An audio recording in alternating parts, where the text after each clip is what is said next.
Good afternoon and welcome to today's edition of Black Health Trust. We are so happy that you chose to spend this time with us. And I think we're going to have a very interesting discussion today about some things affecting our lives. Um, we are together, the four of us. You'll notice that one is missing. Dr. Maxie is not going to be able to join us today, but he trusts that we can carry on, and we are going to try. So, without further ado, Simon, let's start the slides.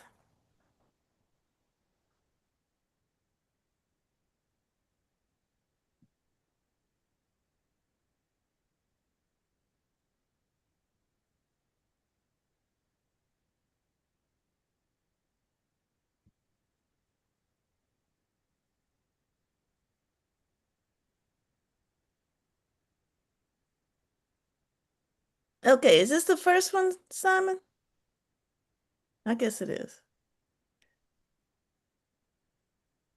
Okay, so this is a conversation today that is going to talk about things that we need to be aware of and protect ourselves against. Some of it not necessarily seasonal, and definitely some things unexpected. And I'm going to ask Dr. Walks to start us off with the first couple of slides. Happy to do that. So, why these problems happen together? Warm weather, water, travel, and food supply chains can overlap. I think we've been hearing a lot about that on the news. Before we got started, we were talking about where you get your news. I don't care where you go today. There's conversation about lettuce and illness. And so this is absolutely a timely topic. Fresh produce can be exposed to contaminated water or handling. Mosquitoes multiply in standing water and warmer seasons. Flooding can move sewage, animal waste, and chemicals into food or water. The best protection is early recognition, recalls, safe food handling, and bite prevention. So let's go on to the next slide, please, Simon. Okay, as I alluded to, current food alert. Cyclospora and lettuce. Cyclospora, a parasite linked to shredded lettuce, iceberg lettuce, is hitting people in several states. So the FDA has has an update out as of July 17th. And the update shows that this cyclospora outbreak is linked to shredded iceberg lettuce from a company called Taylor Farms of Mexico and served at Taco Bell's in Indiana, Kentucky, Michigan, Ohio, and West Virginia. There are 1,644 confirmed illnesses as of July 17th, 94 hospitalizations, no deaths as yet, reported in the FDA update. Now, the illness can last for weeks and may relapse. Let's go on to the next slide, Simon. Okay, I'll take this one, then I'll turn it over to Dr. Hines. Ooh, what cyclospora feels like? None of these feel good. Watery diarrhea, gas and nausea, loss of appetite, sometimes fever, cramps, bloating, fatigue, weight loss, and symptoms can return. There's an instruction to call your clinician if diarrhea is persistent, severe, or linked to a recall exposure. There was someone I saw on the news, a woman who was reporting on how she felt when she had this, and she said she would not wish this on anyone. So it is an absolutely uncomfortable thing to have. Next slide, please. Dr. Hines? Other food concerns to watch. So And note that recalled food should be thrown away or returned to the retailer. So, one of them is E. coli that is located in frozen blueberries, and that can cause severe cramps, bloody diarrhea, possibly, and children, older adults, and those with kidney disease are at particular risk. Another food of concern is soft cheeses. Soft cheeses may carry listeria and other similar types of high-risk foods. Listeria gives fevers, muscle aches, gastrointestinal symptoms like the ones we've described, and can be particularly troublesome for pregnant people, those over the age of 65, or those who have weakened immune systems. Salmonella. We had a salmonella issue, I think it was 2025, right, with eggs and things for a while. And so salmonella in contaminated foods can cause fever, diarrhea, cramps, and those at risk for dehydration or bloodstream infections um, should be particularly cautious. And those are the kind of severe effects of salmonella. And then lastly, infant botulism, which often is associated with honey and in various formula concerns. And some of the symptoms that you would notice in babies might be a weak cry, poor feeding, breathing trouble, and then you want to be sure to seek emergency care if your child is demonstrating those types of symptoms.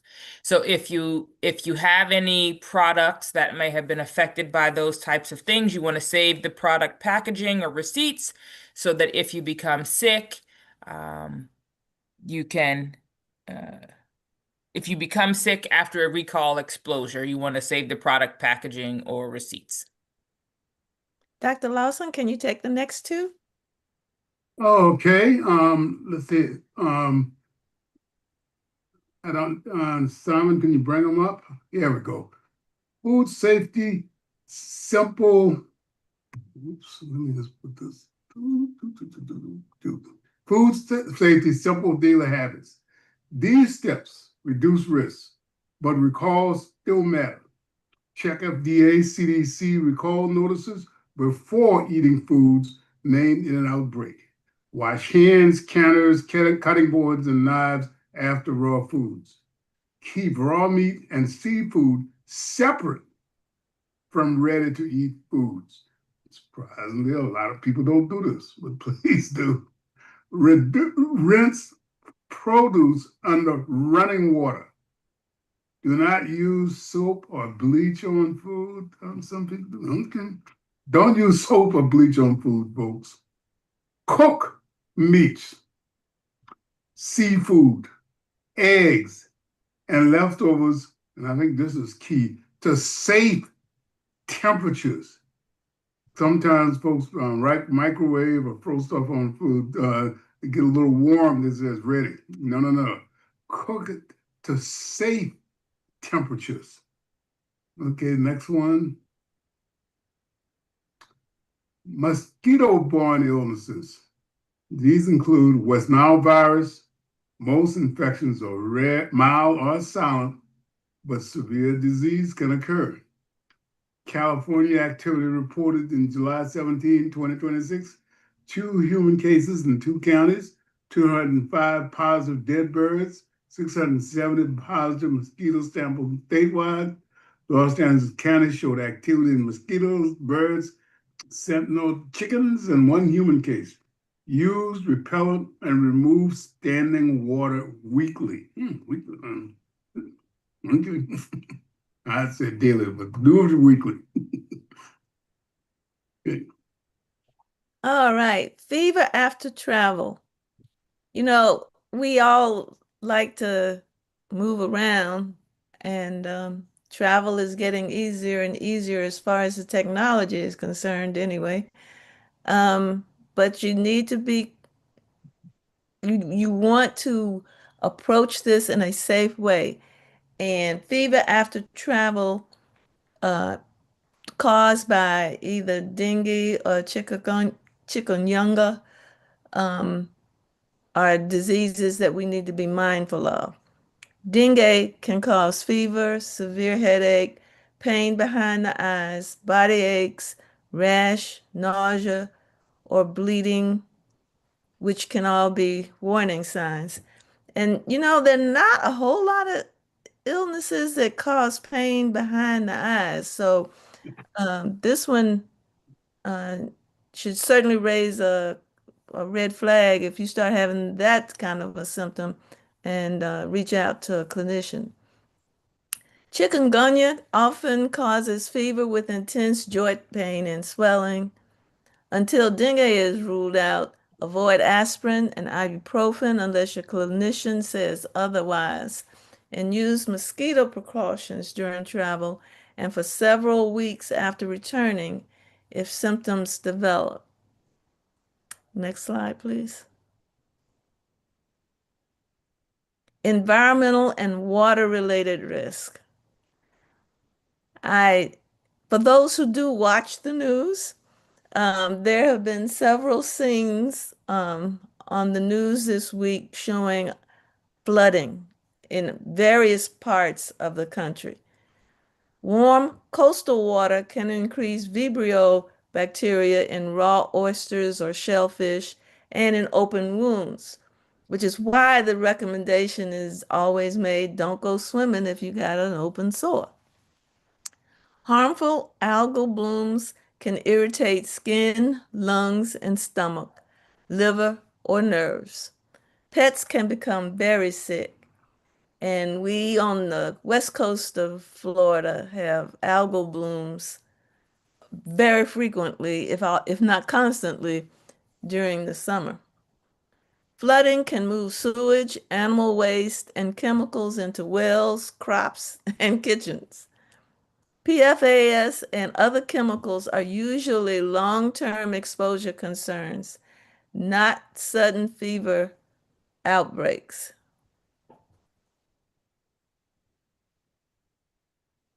Red flags. Dr. Walks, you want to pick it up? I'm happy to talk about red flags. When to seek urgent care. Do not wait if severe symptoms appear. Bloody diarrhea or severe belly pain. Signs of dehydration, dizziness, very little urine, and dry mouth. High fever, fever after travel, or fever with a rash or bleeding. Confusion, stiff neck, severe headache, a seizure, or new weakness. Trouble breathing or rapidly spreading wound, redness, or swelling.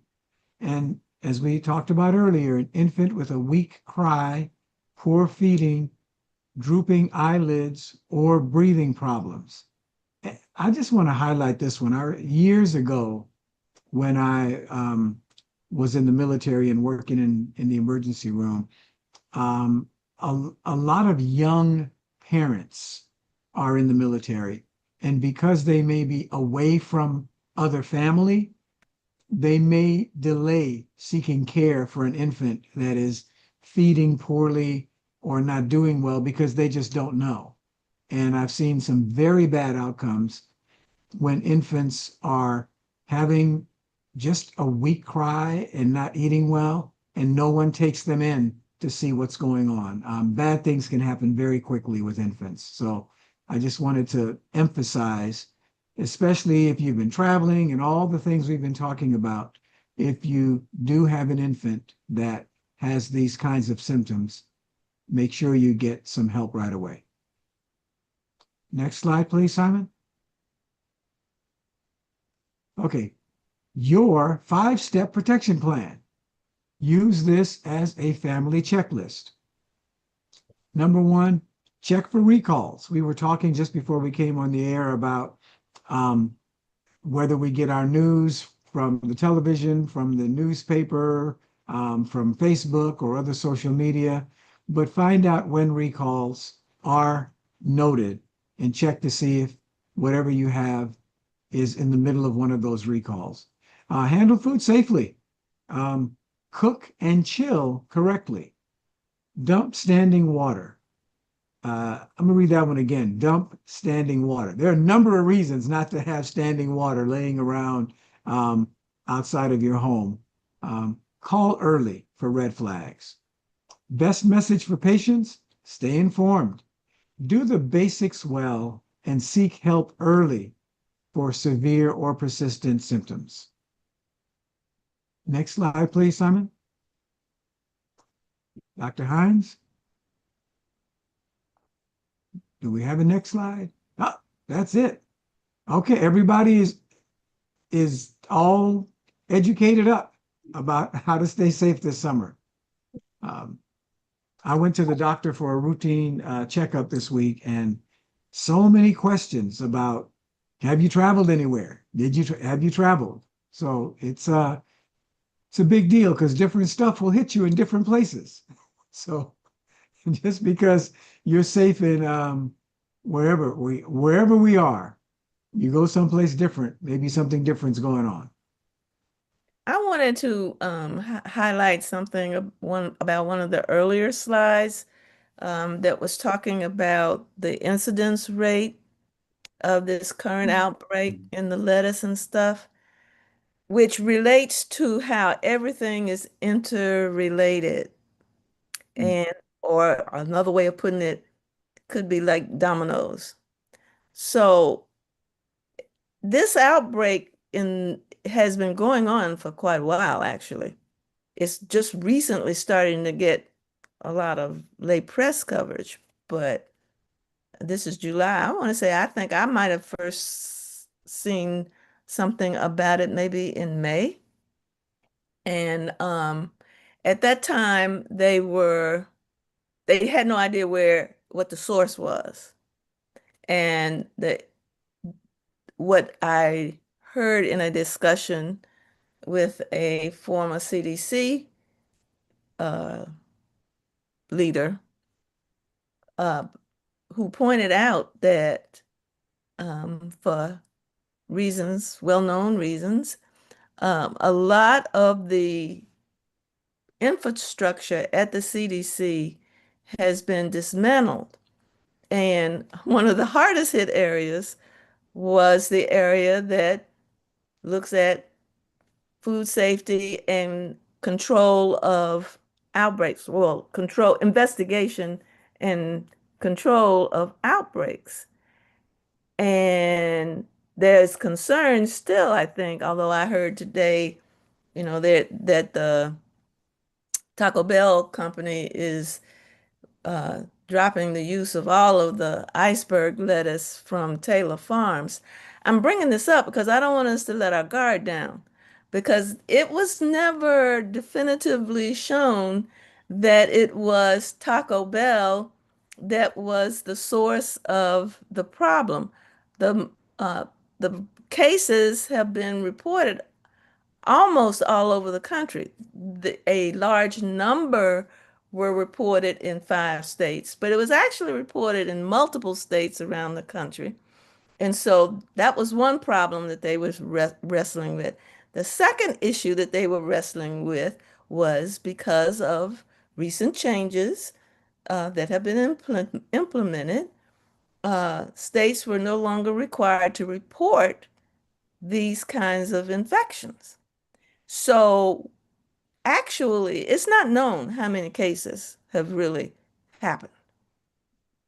So I just wanted to bring that up, and I open it up to my colleagues and the audience, because I think this is a sample of what may occur again and again, and we need to, despite the urge not to watch the news, try to stay on top of what's going on in our community and in our environment. It's just our own self-protection that we need to be concerned about.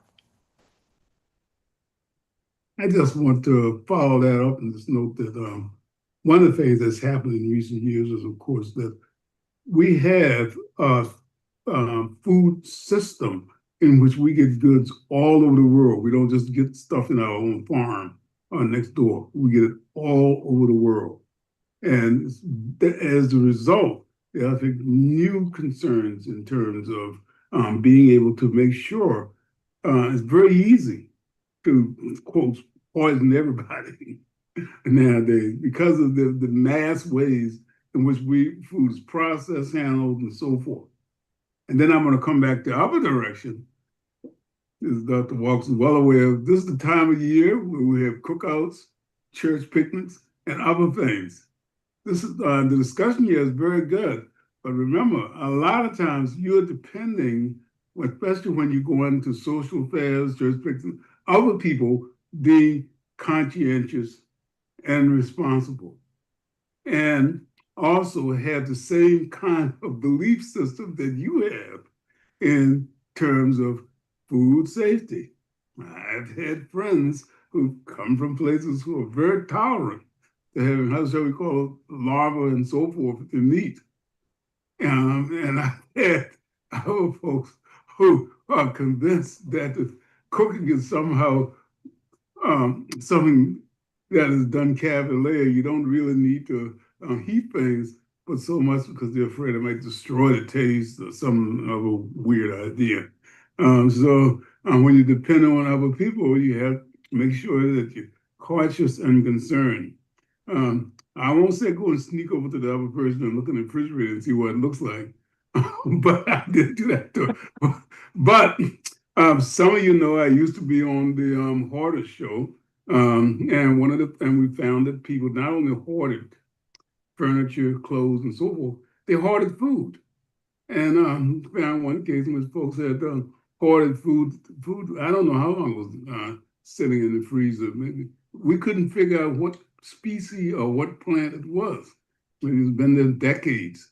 But some people do that, and it's something to be concerned about because, again, it is not true that canned goods, frozen food lasts forever. This isn't true.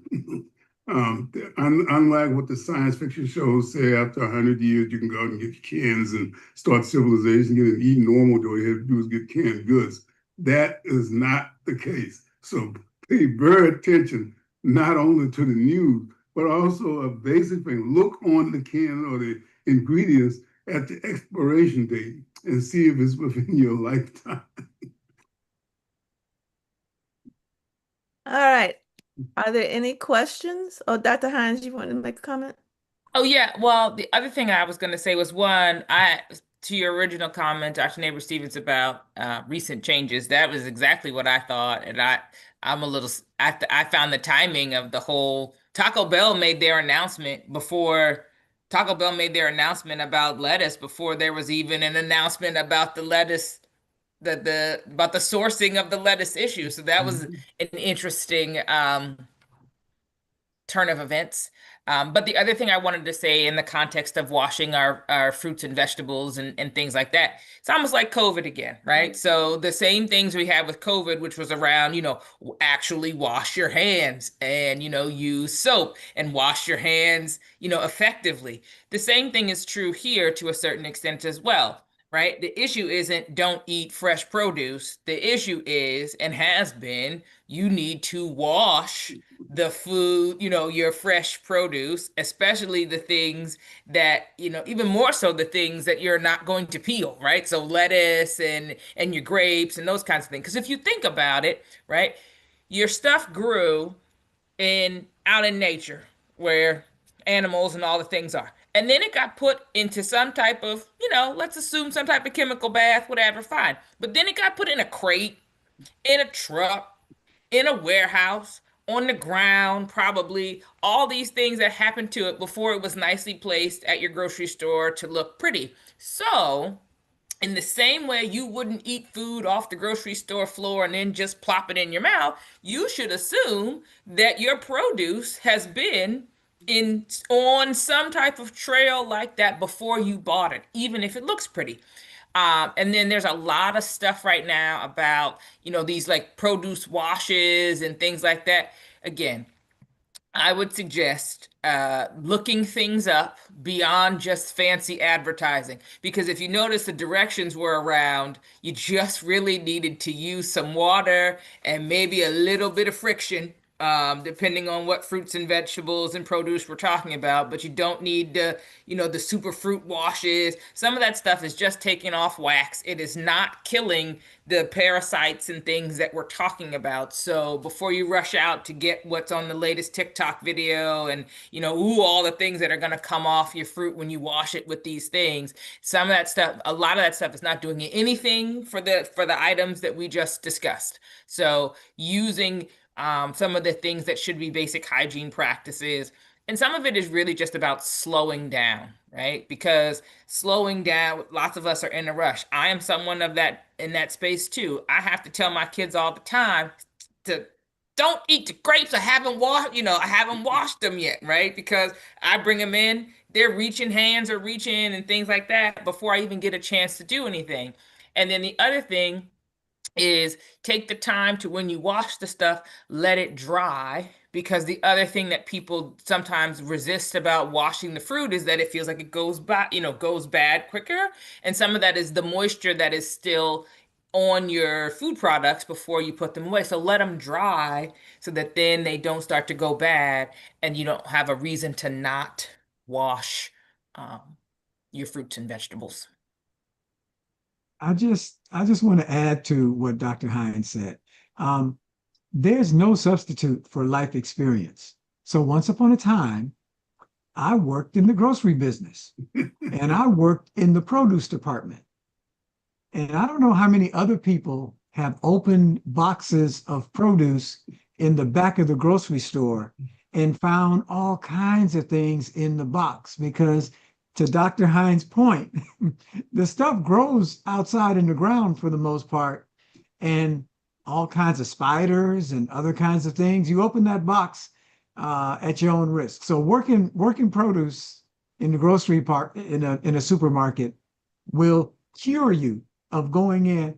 I had a debate with someone the other day about, well, are we going to buy these cherries?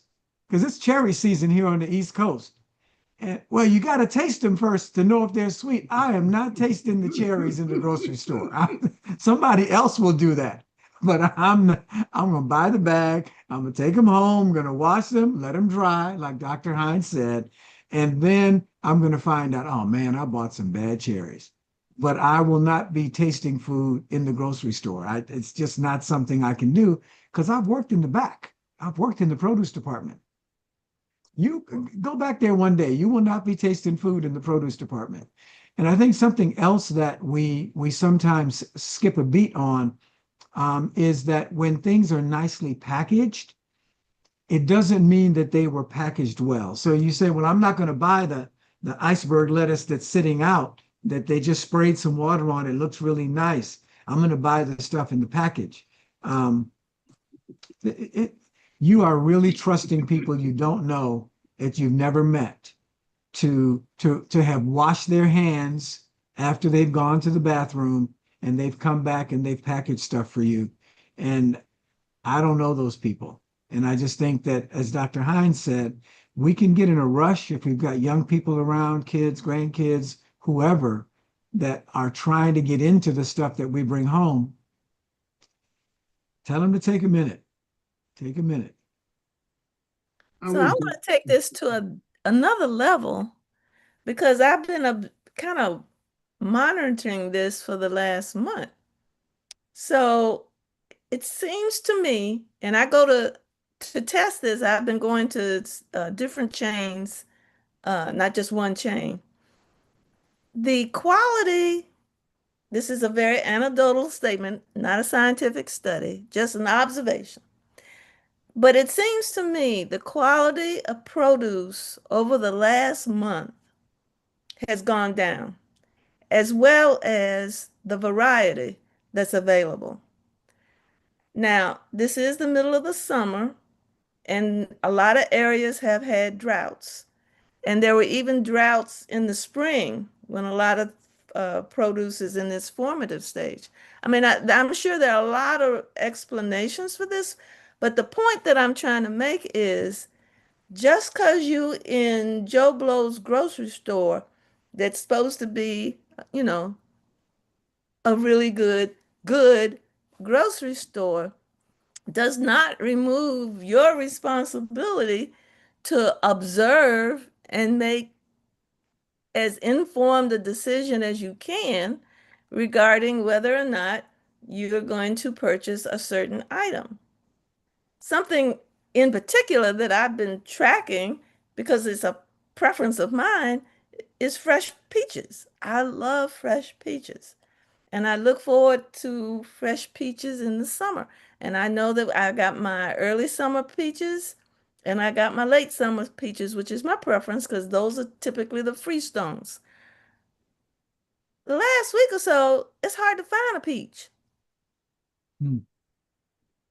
And the ones that I have found, for the most part, before I noticed this scarcity, were not that great.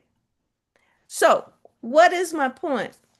My point is one, be observant, take note, try to make as informed a decision as you can.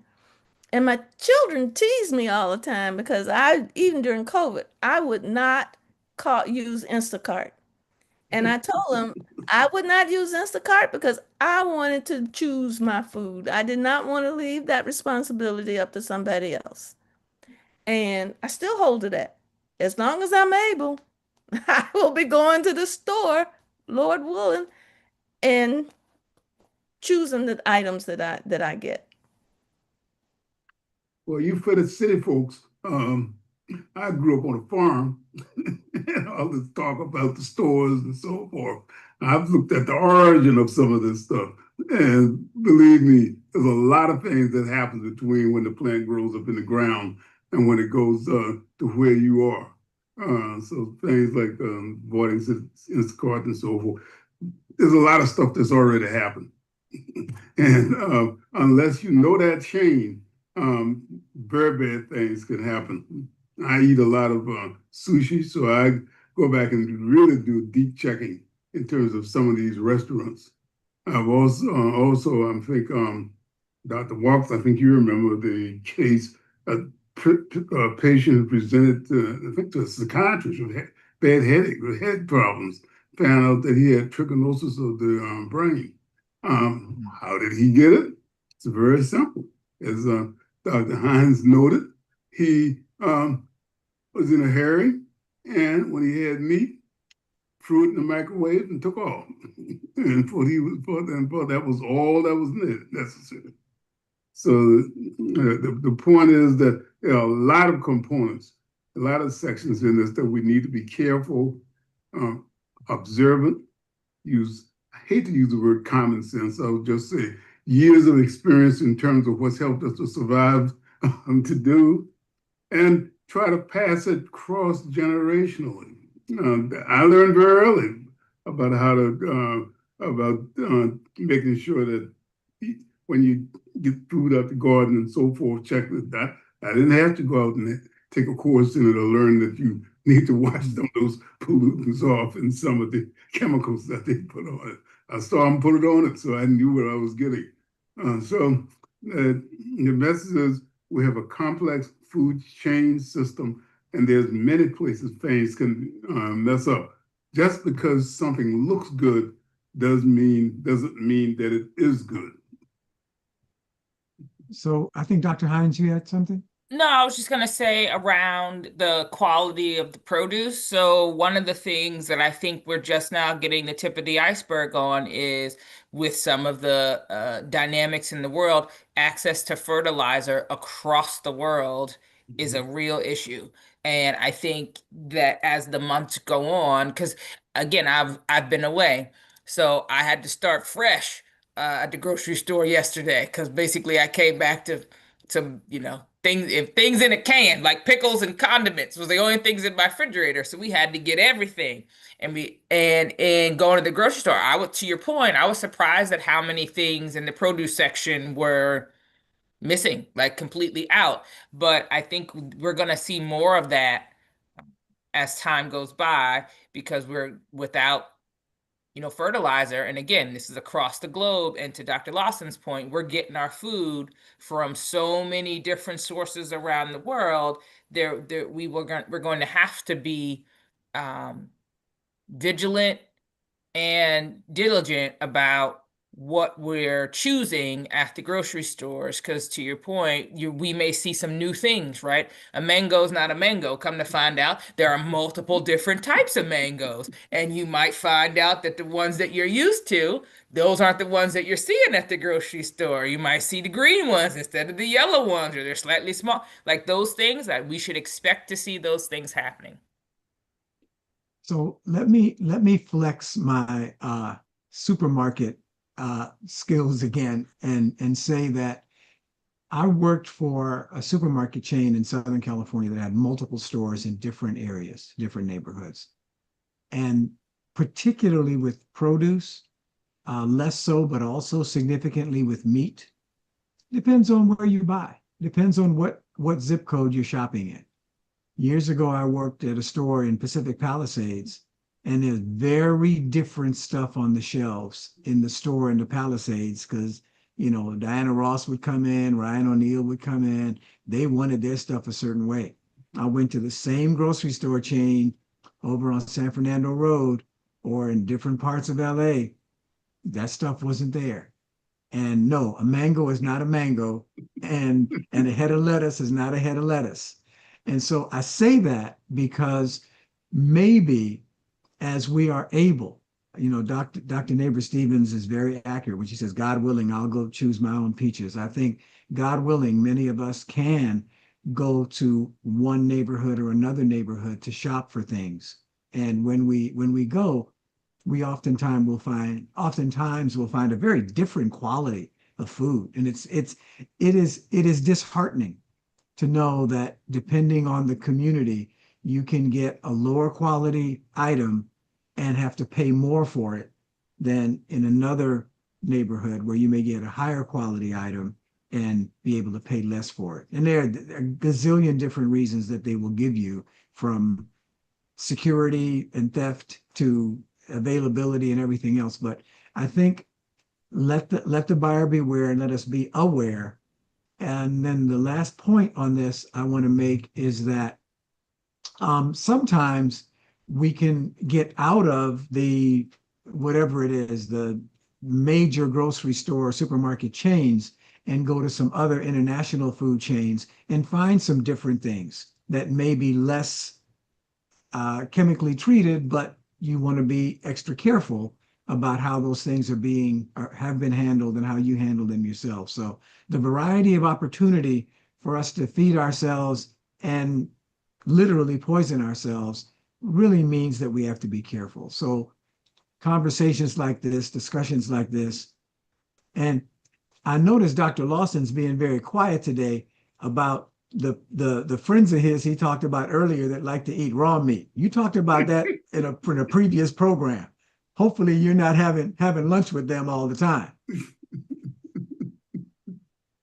Well, we're getting close to the top of the hour. I do, though, don't want to let this discussion end without reminding our audience that we've had some previous programming around community gardening and home gardening. And it may be time for us. I was sitting here thinking, probably one of the reasons I'm so critical of the peaches that I've been getting is because I'm used to going in the backyard and picking my peach off the tree. So we need to be vigilant, and we may need to be more creative and look at different ways of sourcing our foods, from doing it ourselves where we can, to all of the ideas that we've discussed so far today. Before we end, I'd like to invite any members of the audience, if they have a question, to please put it in the chat before we sign off. Yeah, let me just make one point before you go into that. I just want to remind folks, many of our audience in our community do not have the resources or the knowledge to do any kind of home garden or any other kind of gardening. I grew up on a farm, so I know what's involved. But the problem is that one of the wealthiest counties in the DC area there are no grocery stores. Many of our people live in communities. They do not have access to fresh fruits and vegetables. It's not an issue of choice. It's an issue of availability. You have to deal with fast food, local, small corner shops, and so forth. They just don't have access. And that is a national, it's an international problem. It's especially amazing in the U.S. where we have so much funding and resources into unhealthy activities, and yet, especially in terms of communities of color, high rates of limited fruits and vegetables, and also high rates of toxicity because of exposure to environmental pollutants. Well, I don't see any comments or questions in the chat. So, Dr. Lawson, this is your opportunity for your last comments. And my last comment is whatever, and I will say it again, especially during the summertime, folks, be cautious, follow all the rules that need to be followed when you have your church picnics, your home cooking, your parties, your events, and when you go to restaurants. Also, make sure that you're familiar or have some idea about what's being done. Just want to know one point. I think it's the DC area, several areas around here. They do not take action in terms of safety issues unless there's a complaint. There's not presumptive in much of the United States. So be watching out. Sometimes they won't act until they see bugs crawling on the food. Other than that, they let some of these restaurants get away with a lot of stuff. Dr. Hines, what are your final comments for today? So my final comments are around almost again like we did in COVID, right? Like, so it was back to some basics. So staying back, if you haven't been washing your produce and things like that, just wash it, right? More than for 2 seconds. It's not just sprinkle some water on there and keep it moving. If you have a little vegetable brush or a produce brush, you can go ahead and brush the stuff, let it dry. Also, remember to, when I like a deal, trust me, I like a deal, but be mindful about those manager specials, right? So manager specials on your meat and your produce. Sometimes it's on special because it's on its last leg. So if it doesn't smell right, don't buy it, even if the price is great, right? Just those kinds of things that we all know, right? But sometimes when you're, in a rush or trying to save $1 or trying to get a deal, we don't always make prudent choices. But this season is just reminding us of the importance of making the best choice we can. Dr. Walks. Thank you, Dr. Neighbor-Stephens. So 2 quick comments. One of them is, as I go out to do my walking, there are a couple of public lakes that like to go and walk around, and there are all of these public cooking spaces for people. I see them dragging all this stuff out there and putting them on these public grills that they have. Y'all clean off the grill at the family reunion in blankety blank park. I don't know who cooked on that grill or when they last cooked on that grill, but please don't throw your stuff on the grill unless you have absolutely thoroughly made sure that nobody's meat from last weekend is still on the grill when you go out there. Don't do that. And the second point is, yesterday at the church I attend, we had a food giveaway. And I think sometimes we forget that there are places where you can get food and you can get produce. Maryland has a food bank, and our church partners with the Maryland Food Bank from time to time, and we do these food giveaways so people can go someplace and get some fresh produce and get some good food. So it isn't only that you have to go to the neighborhood that has only a convenience store and the only fresh produce you can buy is an apple or a banana. There are other things that are available to us that may be harder to get to or further away, but check with your local churches, check with your local community centers, check with your local senior centers for those of us who are not as young, and see if they have food giveaways and see if they have opportunities for you to get decent food that somebody is paying attention to. There was a comment in the chat about volunteering at a food pantry, and I think it's reasonable if you're going to come and volunteer at a food pantry to ask a few questions about how the food is being prepared and how the food is being sourced and making sure that folks are in the back. I've volunteered at food pantry and took my kids there with me, and you can ask questions about how the food's being prepared and where the food comes from and what have you. So let's just be mindful that especially during this time of year, as we are maybe many of us outside in common spaces eating, that we have a little bit more ability to understand what's happening around us than maybe we think we do. That's it. Well, thank you, my fellow moderators, Oh, for I just want to make one quick point. yes, Dr. Lawson. It's one of the things I've noticed. Just because something is called food does not necessarily mean it is food, Dr. Watson's mouth. I've had several patients who came in and said, there's a place around here where you can get the right kind of pie. That there's some of these in some of these psychedelic compounds that are being marketed as food and served as food, but will show up positive on many of our drug screening tests, and in which folks end up with addictions. Wow. Yeah. Makes you want to just cook at home, right? That's right. Grow it at home, cook it at home. Yes. Yes.